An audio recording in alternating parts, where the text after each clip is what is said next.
Cool. Regan Slaymaker for NotJustBoxing. I have the pleasure to be joined by esteemed trainer Mark Tibbs down at the Origin Gym. First of all, Mark, thank you for letting me come down to the gym today, mate. How are you? Thank you for coming. I appreciate you coming down and showing interest in the Origin Gym here in Rainham in Essex. Tibbs Boxing West 1 Limited. How'd you like that? That was perfect, Mark. That was perfect. What an intro as well. I mean, where else to start than, you got Rowdy in Saudi towards the back end of the year. An excellent performance by Johnny Fisher in a really, really close fight with Dave Allen. Well, first of all, how do you kind of reflect on, not just before we get into the fight itself, how do you reflect on the whole time in Saudi Arabia, the full fight week? Listen, it was wonderful. I expected, it's not got a bad reputation. I have been there once before, 5 years ago, on the Anthony Joshua Ruiz 2 fight. I had Dillian White versus Marius Wack on it. Yes. So I had a taster back then. I think that was the second show there in the Riddia season. So I had a wonderful time, and we got very, very well looked after, and had a fabulous time. You can't fault it. And and Johnny got the win. He learned about the craft in that fight, and so we had a great experience. Fantastic. Definitely. I was going to say, obviously, it was a close fight with Dave Allen. Obviously, Johnny got the nod, picks up that ranking title as well. But one thing that we can take away from that fight is, if we didn't know what Johnny Fisher was made of beforehand, we certainly do now. Went through the fire in that fight against Dave Allen. Well, people always ask me what his heart was like, but I've never doubted his heart, because, we've been in some serious spars since we've been training together for the past 4 years. And so that never surprised me, his heart. It's just he never done it in front of the world. You know what I'm saying?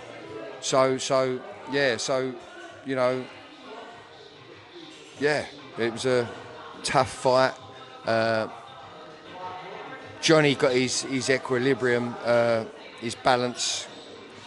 He got touched in the back of the head in the 4th round, and done massively. Credit to him to survive and to get through and to win the fight. Indeed, yeah. So no, he's going to learn a lot from that fight for sure. He definitely is as well. Obviously, a lot of people in close fights like that, a lot of people do talk about a kind of an immediate rematch and things like that, or whether it's going to have an interim fight in between. But kind of as the coach, do you think a rematch with Dave Allen could be sooner rather than later? Well, listen, I've reflected and weighed up our options, and I know Johnny will do a good job if the rematch comes off immediately. Yeah, and I know,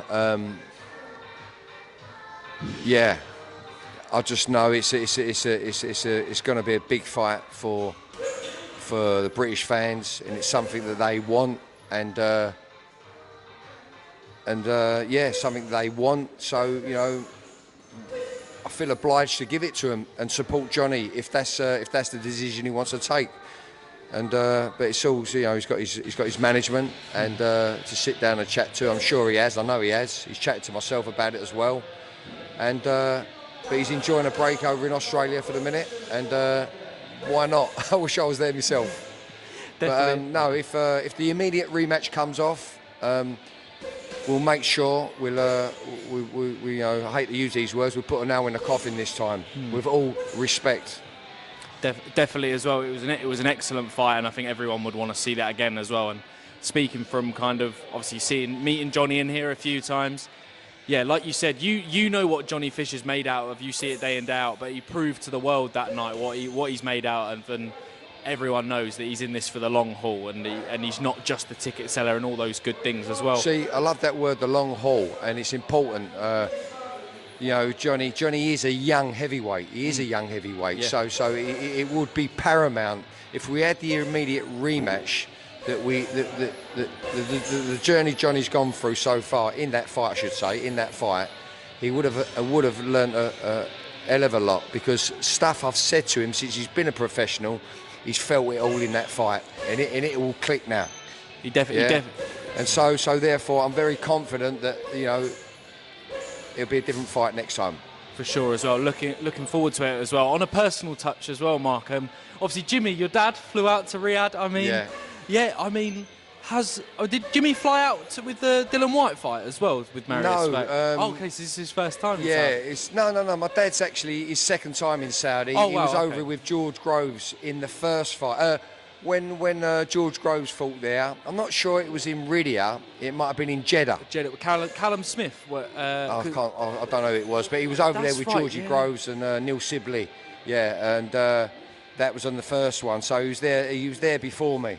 Yeah. Oh, okay. Yeah. How did Jimmy find Saudi for the second time as well? He loved it. He absolutely loved it, and he really did. He loved it. He loved it. I'm glad to hear it as well, and I will say it on every single interview. Shout out Jimmy Tibbs signing his book that I read as well. Mark, we'll move on to John Hedges. 2 fights last year, but picks up that Southern Area cruiserweight title. Only the 2 fights, but a very successful year for John Hedges last year. Yeah, it's a great performance. I say a great performance. It was a technical. He got, he stopped the guy with a guy got cut. He couldn't continue the fight, so it was a bit disappointing in that way. But Johnny Hedges is a very, very, very masterful boxer.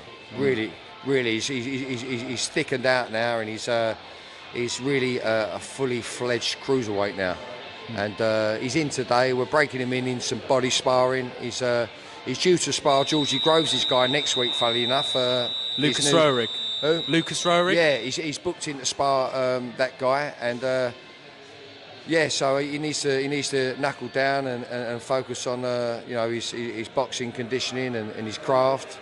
And I feel we'll have a great year next year. Should be a turning point for him next year. Definitely, we look forward to seeing John Hedges back in the ring. I want to move on to the G-Man, Giorgio Visioli. I mean, I don't think there's a prospect... The G-Man, I love that. The G-Man. I shout out Giorgio. I don't think there's a prospect, I think, mainly through the backing of Sonny Edwards as well, that is making more noise than Giorgio Visioli.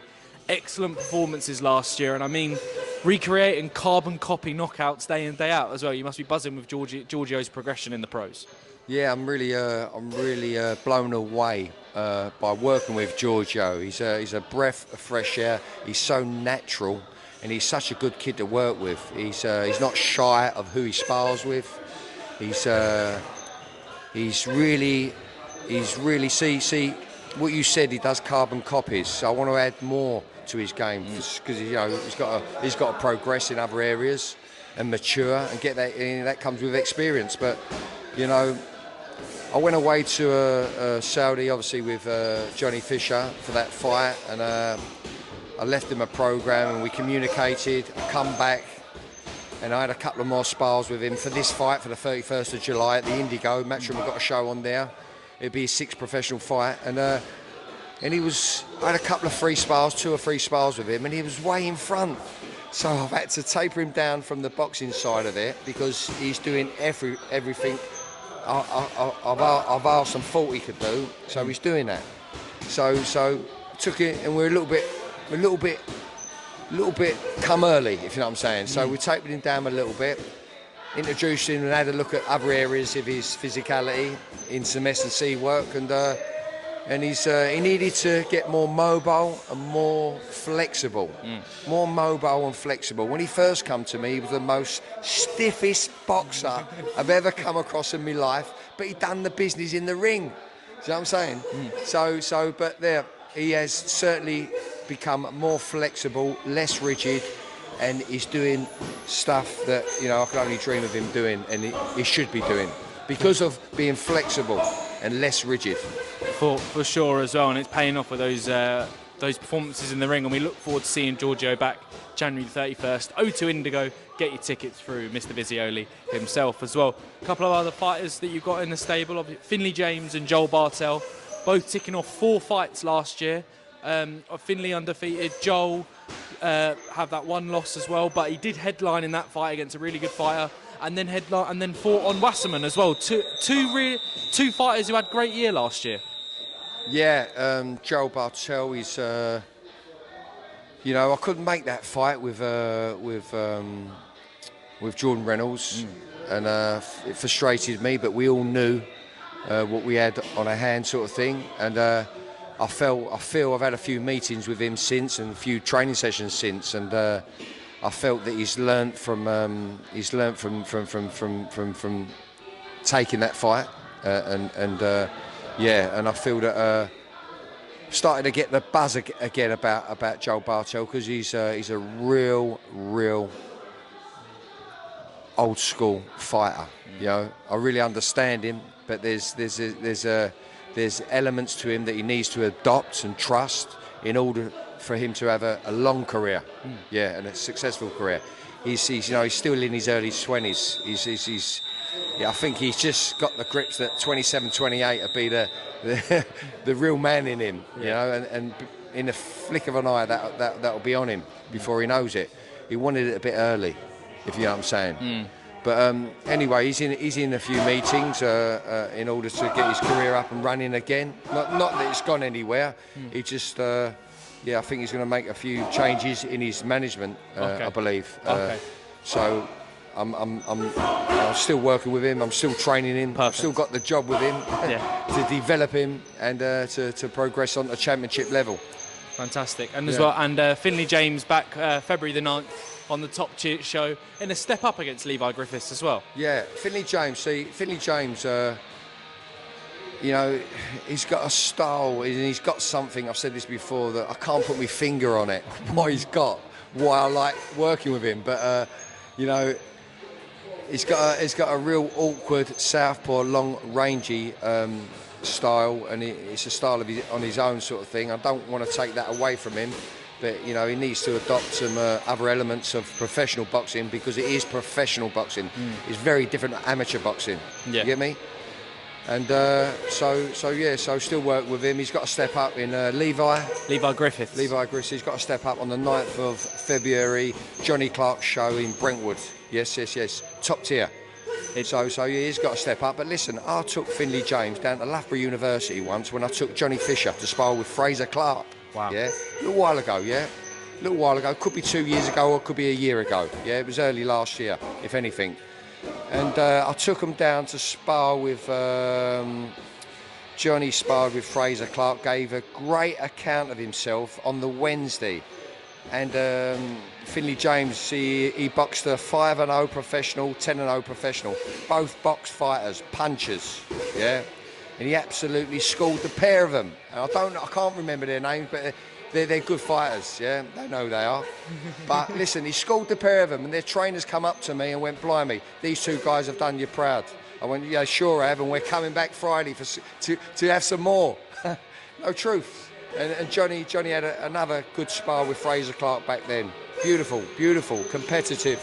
Yeah, no one won anything. It was good spar. And and Finley James, he had to drive me up there because my car was playing up, and I thought, blimey, I'll have to drive this car back myself. I thought he schooled the pair of them. So when the heat is on, he performs. So 9th of February, let's hope he can perform again.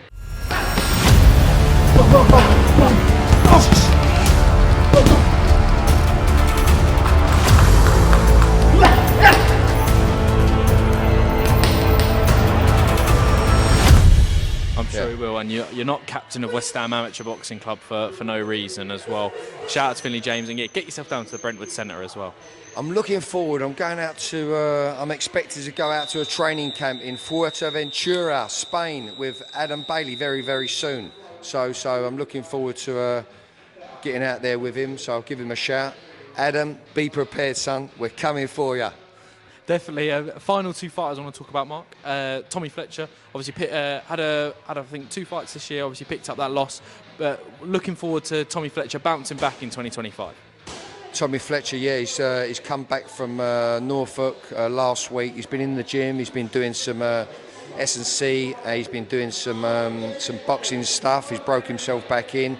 He's doing some sparring with Johnny Hedges today. 20-ounce gloves, a pair of them. Bit of conditioned sparring. 5 or 6 rounds or 5-minute rounds. Yeah, a bit of body sparring. Break them in. Bit of contact. And as I say, he's sparring 1 or 2 of them, or both of them, will be sparring with Georgie Groves' guy next week. What's his name? Lucas Roerig. Yeah, Lucas Rowerig. Yeah, Lucas Rowerig. Yeah, very good. I've watched him, and good prospect, that kid. Good prospect. He's been all around the world sparring with the best. Credit to him. Definitely as well. And final fighter, as she's hitting the bag next to us, is Elly Brook. I was saying to Elle, and I was saying to you, every time I come into the gym and I see Elle, whether she's doing pads, whether she's hitting the bag, Misfits fighter or not, she improves every single time I see her. I mean, you must be, as a coach, you must be buzzing to see the improvements that Elle makes kind of day in, day out and year in, year out since you've been training her as well. Thank you very much. Well, listen, with you guys, you use journalists that talk like that. It wakes me up and reminds me, because I'm with her quite a lot. And sometimes you can overlook the progress. But when she spars with the likes of Maisie Rose and the few other names and people like this and like that, our girl from Kent, what's her name? Can't think of their names. Bloody can't think of their bloody names. But when she spars with credible professionals who are out there, Ebony Bridges used to spar with Ebony Bridges. She's got good art. She's got a good art. She's willing to learn, and so. Yeah, she's done a great job with Misfits and Paige Van Sant. I think we should have got that decision. We got a draw. We went over there as the world champion, in the back. We've done it all back to front. We should have had that in our own country. Yeah, but we went over there. We obliged it. She got well paid, and she went and she drew with an experienced fighter in Paige Van Sant. And we expected to have a rematch in London. But that never come off for whatever. I think Paige wanted more time. So credit to this lady, Elly Brook, for knuckling down and taking it serious. Definitely taking it seriously, and not just beating an experienced fighter, but it goes without saying, Elle is not a professional fighter. She's not been fighting her whole life, and she dropped and should have arguably got the decision against a professional fighter, whether people like it or not. It was some feat as well. Mark, that was my final one. I'm going to leave the final words to you. It's always a pleasure chatting to you. Yeah, any final words to the fans, eagerly anticipating to see you back in the corner on Fight Night? Keep supporting, watching boxing at its best. Boxing at every level is good for you, mentality, physicality. But never forget, Jesus Christ, our Lord and Saviour, is the main man. Definitely is. Amen. Mark Tibbs, thank you very much.